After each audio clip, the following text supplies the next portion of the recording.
And here, what I'm going to show you is a really cool plant, both for edibility and medicinal needs. And this is Anise Hyssop. And it smells like, this is this whole stem, and it's got leaves, it's got a square stem that lets me know it's in the mint family. And the leaves have a very, I crush it up a bit, they smell just like licorice. I don't know how I discovered this plant one day. It just kind of spoke to me, and I said, what is this plant? And whispered to me, perhaps, maybe, and I said, what is this plant? And I went ahead and picked a leaf, something I've always kind of done growing up, and kind of crushed it and smelled it, and I was like, oh, it smells like licorice, it smells like mint. And I looked the plant up by the flower and learned to identify it as Anise Hyssop. And again, it's a mint, and it's got a very pungent odor. And this type of plant is very good for teas. And if you want licorice flavor in your cooking, you can pick the leaves and the flowers and dry them out and use them in your cooking, or you can steep the raw leaves and use them for flavoring. But I've used it mainly as a medicinal for an expectorant. So again, this is heading pretty much into midsummer, and it's in its flower state now. And this is what it looks like, and this is what it looks like on the landscape.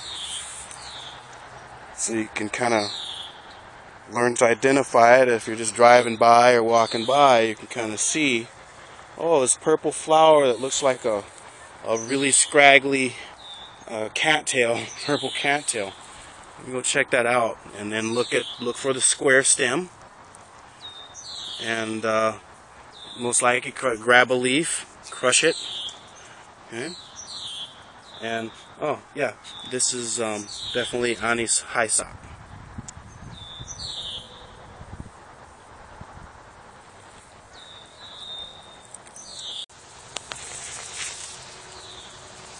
Here we've got some very mature yellow wood sorrel. It's got a nice light tangy flavor. We had a looked at earlier in the year. Now the leaves have gotten really big, and they've got the yellow flower there. That's why it's called yellow wood sorrel. It's good to add to salads, and got a nice light tangy taste as a trail nibble.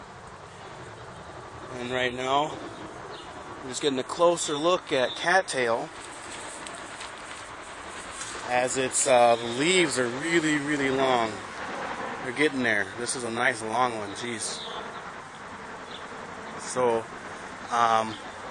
the leaves, just right, especially right now, right after the top part of the cattail flower, which is the brown part there, that top part was the pollen head, and that'll fall off pretty soon. But about 2.5–3 weeks ago, these plants were pollinating, and we harvested a little bit, and you can use the pollen in baking and cooking. The mature flower head now, which gives it its name because it looks like a brown cat's tail. This plant is like the Walmart or the supermarket of the swamp, meaning that it's not only edible, there's medicinal properties, there's also utilitarian properties, they're very strong utilitarian properties. And that's why we're kind of looking at the leaves now. But right now, the flower head, you can dry the flower head and dip it in oil or fat, and it makes a nice torch. You can also do that with mullein stalks as well, dried mullein stalks. And so that's a utilitarian property right there.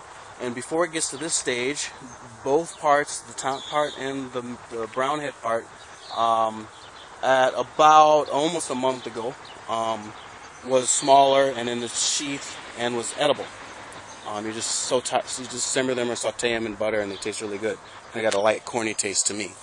But the leaves here, these are perfect for making mats and weaving and baskets, and even cordage.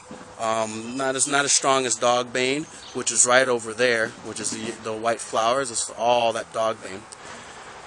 But serviceable cordage for light duty. And so this is a very important plant, cattail. It's Typha latifolia.